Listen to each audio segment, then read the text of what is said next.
Hello friends, RKP study plus channel में आपका स्वागत है।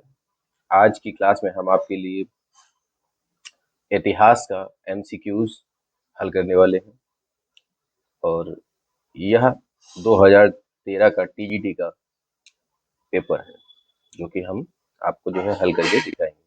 तो दोस्तों स्टार्ट करते हैं बिना देरी किए हुए। तो दोस्तों देखते हैं दूसरा क्वेश्चन। उस अंग्रेज अधिकारी का नाम बताइए जिसने चंद्रगिरी के शासक से वर्ष 1639 में मद्रास पट्टे पर लिया था। फ्रांसिस डे से लिया था, ये ध्यान रखना दोस्तों। और तीसरा क्वेश्चन है, शंख लिपि के लेख निम्न स्थल के स्तूप अवशेष से प्राप्त हुए हैं। इसको बताना है दोस्तों। इसमें ऑप्शन भरत हूं, ठीक है।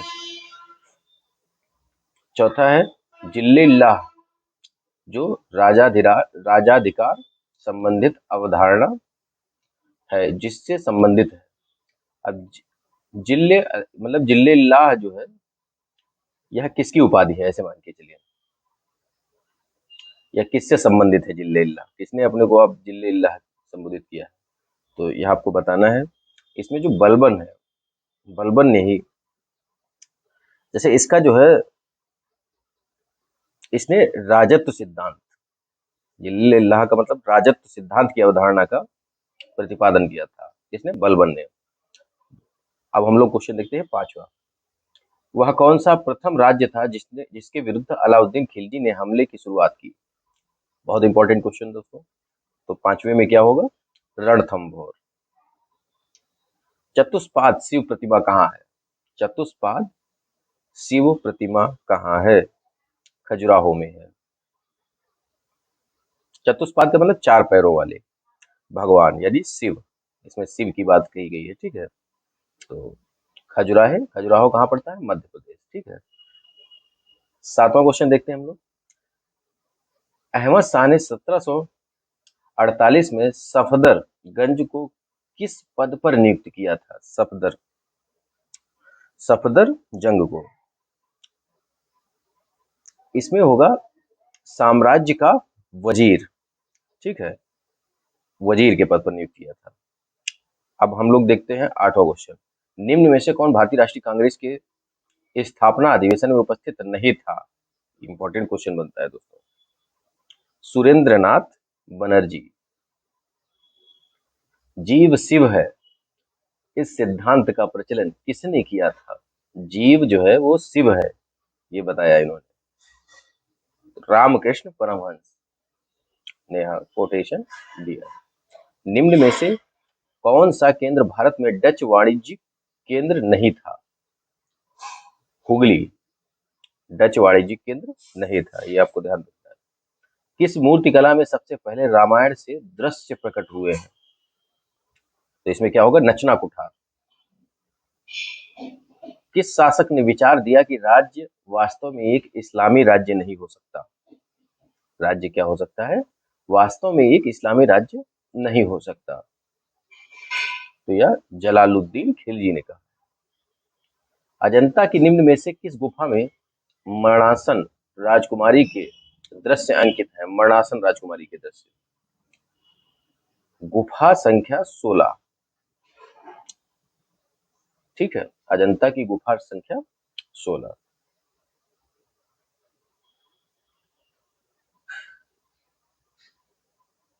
14वां क्वेश्चन है, निम्नलिखित में से कौन चतुराई पूर्ण निष्क्रियता की नीति के साथ जुड़ा है। अब आपको इसमें बताना है।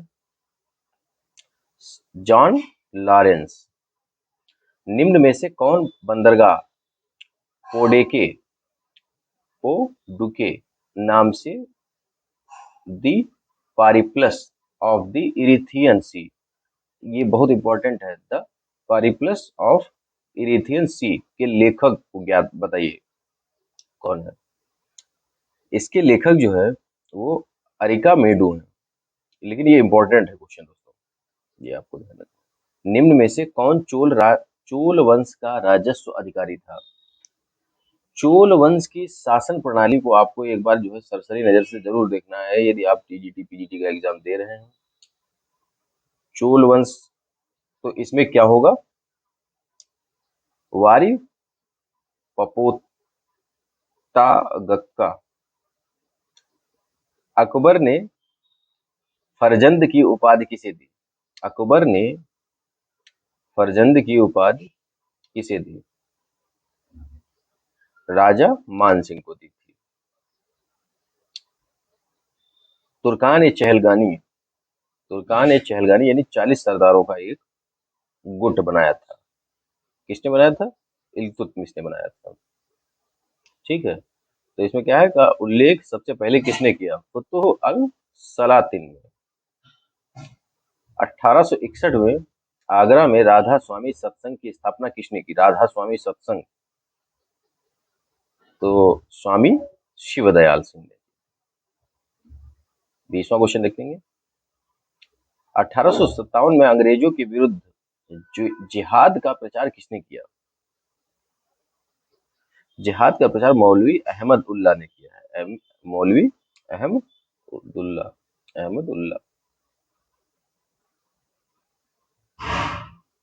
पानीपत के तृतीय युद्ध में मराठों की ओर से लड़ते हुए मरने वाला मुसलमान सेनानायक था। और ये बहुत इंपॉर्टेंट क्वेश्चन दोस्तों बन जाता है। पानीपत का तृतीय युद्ध कब हुआ था? 1861 में। तो इसमें कौन सा क्वेश्चन सही होगा? ऑप्शन इब्राहिम खान गारदी। ठीक है, वह कौन सा ग्रंथ है जिसमें बुद्ध की कुशीनगर की अंतिम यात्रा का वर्णन है? बताइए वो कौन सा ग्रंथ है? महापरिनिर्वाण सूत्र। ठीक है। गंगा अवतरण का दृश्य कहाँ चित्रित है? मामल्लपुरम। दक्षिण भारत में स्थित निम्नलिखित स्तूप अवशेषों में दशरथ जातक का शिल्पांकन प्राप्त हुआ है। अब इसमें दोस्तों बताना होगा क्या ऑप्शन होगा। नागार्जुन कोंडा ऑप्शन जो सही होगा।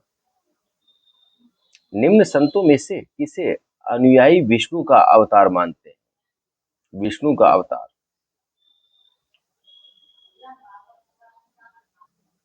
अब विष्णु के अवतार मतलब जो विष्णु को मानते हैं उनको अलवार संत कहते हैं, अलवार संत। और जो शिव को मानते हैं उनको नयनार संत कहा जाता है। तो ये आपको ये भी क्वेश्चन पूछा जा सकता है, तो आपको याद रखना है। अब इसमें क्या होगा आपका ऑप्शन? तो चैतन्य होगा। बखर है क्या? बखर है, ये ऐसे क्वेश्चन पूछ दिए जाते हैं। बखर क्या है, सीता क्या है? ठीक है, तो ये इस टाइप से क्वेश्चन पूछे जाते हैं। बखर क्या है? तो बखर जो है इतिहास रचना के वर्णनात्मक साधन है। किसके विरुद्ध शाहजहां ने करतारपुर का युद्ध लड़ा था? किसके विरुद्ध शाहजहां ने करतारपुर का युद्ध लड़ा था? तो आपको बताना है इसमें मतलब जो है गुरु हरगोविंद सिंह। ठीक है। आर्य समाज की स्थापना कहाँ हुई थी? बंबई में। 1888 ईस्वी में प्रथम राष्ट्रीय सामाजिक आंदोलन के अधिवेशन जो मद्रास में हुआ था उसकी अध्यक्षता किसने की? टी माधव राव ने की।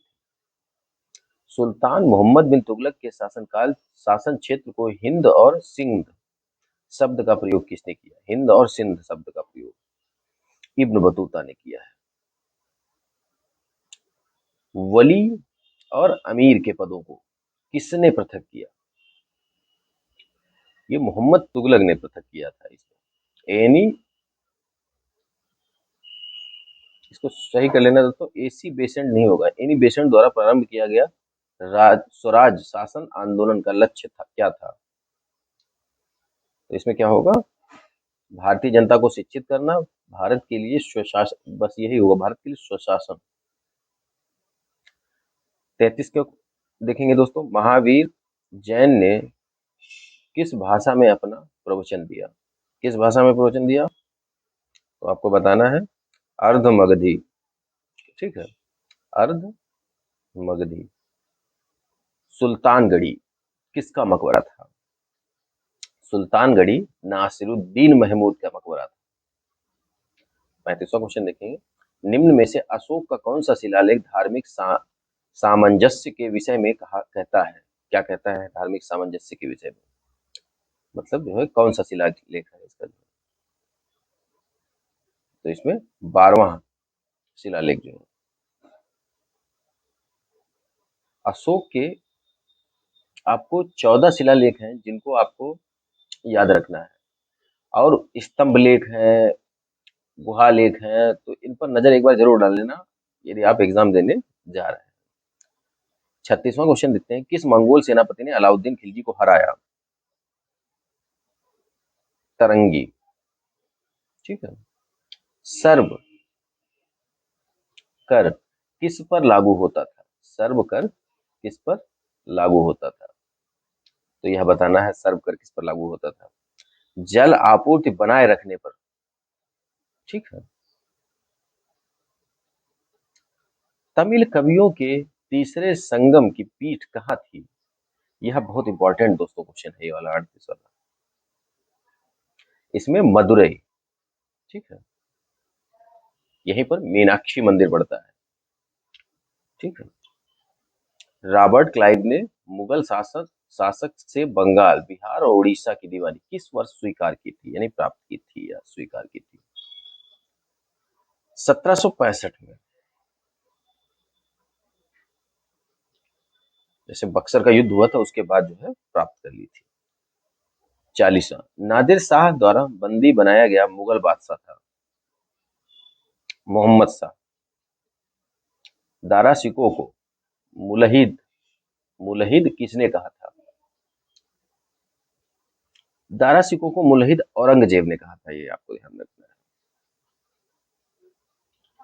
अब क्वेश्चन हम लोग देखते हैं 42, जाति मीमांस या जाति मीमांसा के लेखक हैं?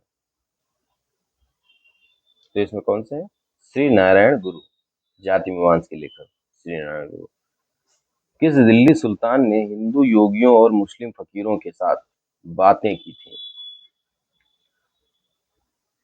इसमें मोहम्मद बिन तुगलक होगा दोस्तों, मोहम्मद बिन तुगलक ने जो है बातें की थी। चोल सम्राटों के अधीन कुर्रम क्या था? कुर्रम कुछ ग्रामों का समूह था। दोस्तों ये बहुत इंपॉर्टेंट क्वेश्चन बन जाता है। हमने अभी आपको बताया था कि चोल साम्राज्य है, इसका आपको प्रशासन, आपको सीक्वल देख लेना है बिल्कुल। उसमें जो है जैसे नाडू है, वलनाडु है, तो इनको आपको देख के रखना है। ठीक है। तो तभी इससे क्वेश्चन जरूर आता है, ऐसे मान के चलिए। अब 45वां क्वेश्चन देखते हैं हम लोग। रुद्रमा देवी किस वंश की रानी थी? रुद्रमा देवी जो है वारंगल के काकतीय साम्राज्य की राजधानी, मतलब जो है वो राजधानी बता रहा है, सॉरी दोस्तों, रानी थी वारंगल के काकतीय। अब कांग्रेस ने मुस्लिमों के लिए पृथक निर्वाचन मंडल को स्वीकार किया था। कांग्रेस ने मुस्लिमों के लिए पृथक निर्वाचन मंडल को स्वीकार किया था, तो आपको बताना है इसमें लखनऊ समझौता। ठीक है। उस गुप्त और वाकाटक रानी का नाम उल्लिखित कीजिए जिसने अनुदान स्वरूप भूमि दी। इसमें प्रभावती गुप्ता होगी, प्रभावती गुप्ता। 48वां क्वेश्चन देखते हैं दोस्तों। निम्न में से कौन एक संस्कृत के विद्वानों की सहायता से दारा शिकोह द्वारा तैयार किए उपनिषदों के फारसी अनुवाद की प्रस्तुति है? तो इसमें सिर अकबर। ठीक है। 48वां क्वेश्चन हो गया। अब उसके बाद 49, मिर्जा राजा की मुगल पदवी किसे प्रदान की गई थी? अब इसमें आपको बताना है जयसिंह को। ठीक है। मिर्जा राजा की मुगल पदवी जयसिंह को प्राप्त हुई। किस काल के मंदिर की वास्तुकला में सर्वप्रथम गंगा और यमुना की आकृतियां आती हैं? गुप्त। ठीक है। गुप्त वंश। निम्नांकित किस स्थल पर स्थित स्तूप अवशेषों से अशोक की पाषाण पर उद्धत प्रतिमा उसके नाम के साथ प्राप्त हुई है? इसमें आपको बताना है, इसमें कंगन हल्ली, ठीक है। अब 52वां क्वेश्चन देखेंगे। निम्न में से किस अधिनियम द्वारा भारत के गवर्नर जनरल को अध्यादेश जारी करने की शक्ति प्रदान की गई है? अध्यादेश जारी करने की शक्ति किस अधिनियम, ये आपको बहुत इंपॉर्टेंट क्वेश्चन बन जाता है दोस्तों, और कई बार पूछा भी जा चुका है ये क्वेश्चन। तो इसमें कौन सा होगा? 1861 का भारतीय परिषद अधिनियम 1861।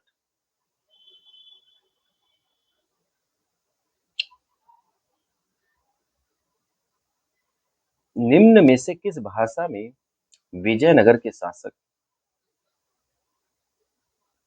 कृष्णदेव राय ने अपने सुप्रसिद्ध अमक्तमाल्याद की रचना की? अमक्तमाल्याद की रचना की तेलुगु में। सबसे पहले 4 आश्रमों का वर्णन आया है और वह उपनिषद है। कौन सा उपनिषद है आपको बताना है?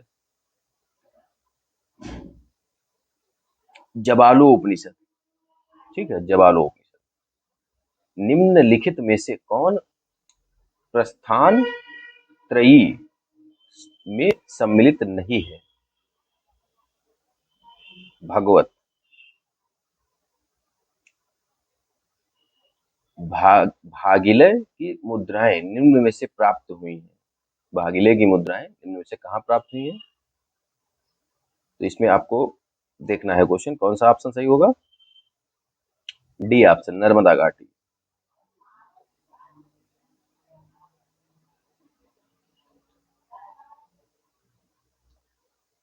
निम्नलिखित में से किसके प्रयासों द्वारा मद्रास प्रेसिडेंसी में देवदासी प्रथा का उन्मूलन हुआ था? इसमें आपको बताना है मट्टू लक्ष्मी रेड्डी। ठीक है। चालुक्य और होयसल वंश के मंदिर किस शैली से निर्मित है? तो यह बहुत इंपॉर्टेंट क्वेश्चन दोस्तों है। शैलियां जैसे जो नागर शैली है, द्रविड़ शैली है, बेसर शैली है, तो इनके बारे में आपको जो है जरूर पढ़ना चाहिए और एक बार देख लेना जो है एग्जाम जाते समय या उससे पहले आपको देखना है। ठीक है दोस्तों, तो इसमें जो ऑप्शन होगा वो बेसर शैली होगा। ठीक है। जो नागर और द्रविड़ का जो संयुक्त उदाहरण होता है उसको बेसर का शैली जो है होता है उसी में। ठीक है। निम्न में से किसने धर्म महाराज की उपाधि धारण की थी, जिसका औचित्य उसके द्वारा अश्वमेध सहित अनेक वैदिक यज्ञों से के संपादित करने से सिद्ध होता है? अब इसमें जो ऑप्शन सही होगा प्रवर सेन प्रथम होगा वो। सुभाष चंद्र बोस के त्याग पत्र के बाद भारतीय राष्ट्रीय कांग्रेस का अध्यक्ष कौन हुआ? सुभाष चंद्र बोस के त्याग पत्र के बाद राजेंद्र प्रसाद। ठीक है, राजेंद्र प्रसाद बने। फिर उसके बाद देखते हैं 61 क्वेश्चन। जवाबित थे, जवाबित क्या थे? राज्य कानून। ठीक है, राज्य कानून थे। बेसिन यानी बेसिन की संधि 18 यानी 1802 में किस किस के बीच हुई बसीन की संधि? ठीक है, बसीन की संधि या बेसिन की संधि आपको बताना है। या वैसे हुई कब थी? ये तो इसमें दिए है 1802 में हुई थी, 31 दिसंबर 1802 को ब्रिटिश ईस्ट इंडिया कंपनी और पुणे के मराठा पेशवा। तो इसमें ऑप्शन कौन सा सही होगा? डी ऑप्शन सही होगा। वह कौन हिंदू चित्रकार था जो जहांगीर द्वारा ईरान के शाह अब्बास प्रथम का छाया चित्र बनाने के लिए भेजा गया था? तो इसमें कौन सा होगा? बिशन दास। दोस्तों आज का हमारा लेक्चर यही समाप्त होता है, और दोस्तों चैनल को सब्सक्राइब करें, लाइक करें एंड शेयर करें। ठीक है दोस्तों, जय हिंद दोस्तों।